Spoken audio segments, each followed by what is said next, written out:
दिल्ली का दंगल दिलचस्प हो गया है। मतदान में महीने से भी कम वक्त बचा है। चुनाव एक फेज में आगामी 5 फरवरी को कराए जाएंगे और परिणाम ठीक उससे 2 दिन बाद 8 फरवरी को घोषित किए जाएंगे। पर उससे पहले सपा, बीएसपी, आजाद समाज पार्टी, काशीराम और AIMIM जैसे छोटे राजनीतिक दल दिल्ली के चुनावी दंगल में 3 मुख्य राजनीतिक दलों आम आदमी पार्टी, बीजेपी और कांग्रेस के वोट काटने की रणनीति बना रहे हैं ताकि उनका खेल बिगाड़ा जा सके। बहुजन समाज पार्टी सभी 70 सीटों पर चुनाव लड़ने का ऐलान कर चुकी है, जबकि ऑल इंडिया मजलिस-ए-इत्तेहादुल मुस्लिमीन AIMIM 10 से ज्यादा मुस्लिम बहुल सीटों पर अपने उम्मीदवार उतार रही है। दोनों दलों ने अपने प्रमुख नेताओं बीएसपी सुप्रीमो मायावती और AIMIM सुप्रीमो असदुद्दीन ओवैसी की रैलियों की योजना बनाई है। राष्ट्रीय राजधानी में छोटे राजनीतिक दल आगामी चुनाव में कड़ी चुनौती पेश करने के लिए बेहतर मजबूती के साथ अपनी कमर कसते नजर आ रहे हैं। वो मुस्लिम बहुल इलाकों में विभिन्न मुद्दों को हल करने, भ्रष्टाचार से निपटने और सुशासन समेत कई वादे भी कर रहे हैं। इनमें से एक भारतीय लिबरल पार्टी BLP भी है, जिसकी स्थापना हाल ही में अमेरिका में रहने वाले डॉक्टर मुनीश कुमार रायजादा और अन्ना हजारे के नेतृत्व वाले भ्रष्टाचार रोधी आंदोलन से जुड़े अन्य लोगों ने की है।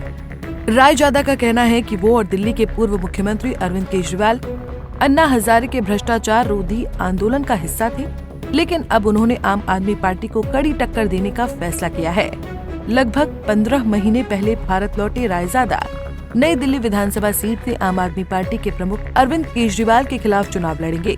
इस सीट से पूर्व बीजेपी सांसद प्रवेश वर्मा भी बीजेपी के ही टिकट से चुनाव लड़ रहे हैं, जबकि कांग्रेस ने दिल्ली की पूर्व CM शीला दीक्षित के बेटे संदीप दीक्षित को इस सीट से टिकट दिया है।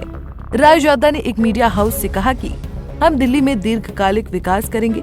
अगर BLP दिल्ली में सत्ता में आती है तो सबसे पहले हम भ्रष्टाचार निरोधक आयोग ACC का गठन करेंगे। तो वहीं दूसरी तरफ दलित और वंचित समुदायों के बीच अपना आधार मजबूत करने पर ध्यान केंद्रित कर रही बहुजन समाज पार्टी ने दिल्ली की सभी 70 सीटों पर चुनाव लड़ने का फैसला किया है। मायावती को लगता है कि इससे उनके प्रतिद्वंदियों का रास्ता मुश्किल हो जाएगा।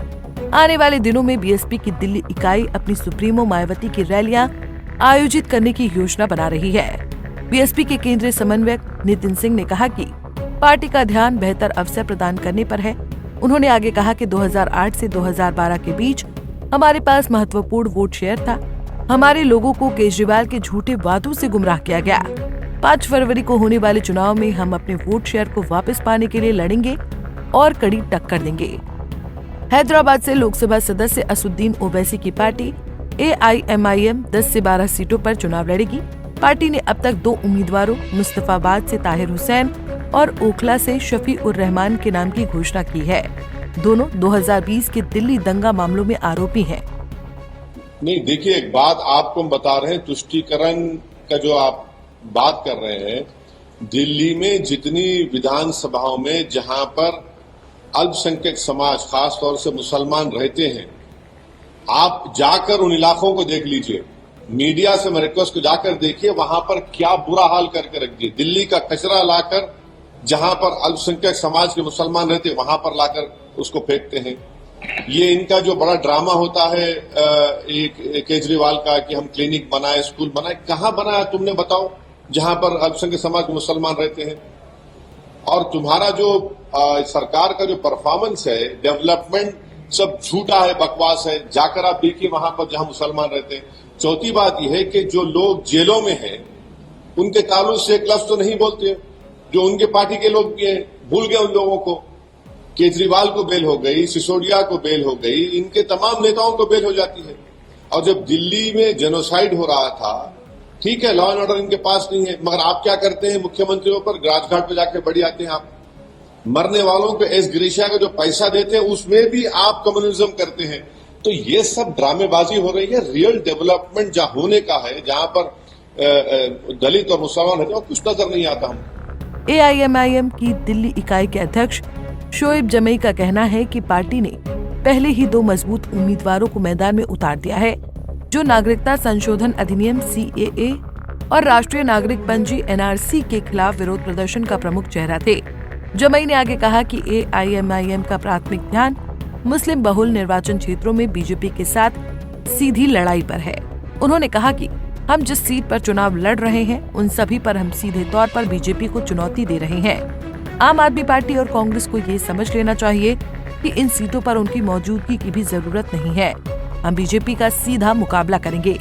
जानकारी ऐसी भी है कि AIMIM के प्रमुख असुद्दीन ओवैसी उन निर्वाचन क्षेत्रों में कुछ रैलियां भी कर सकते हैं जहां से पार्टी ने अपने उम्मीदवार उतारे हैं।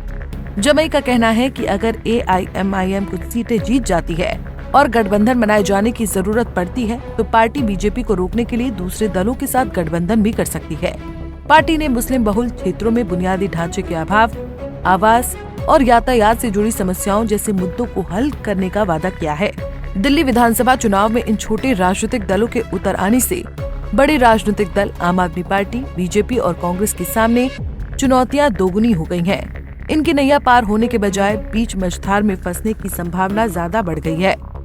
एक सवाल ये भी है कि ये छोटे राजनीतिक दल कितना इन बड़े राजनीतिक दलों का नुकसान कर भी पाएंगे या नहीं, ये तो 8 फरवरी के बाद ही क्लियर हो पाएगा। Bureau report, Punjab Kesari TV. हमसे जुड़े रहने के लिए हमारे YouTube चैनल को सब्सक्राइब करें और नई वीडियो की नोटिफिकेशन के लिए बेल आइकॉन को दबाएं।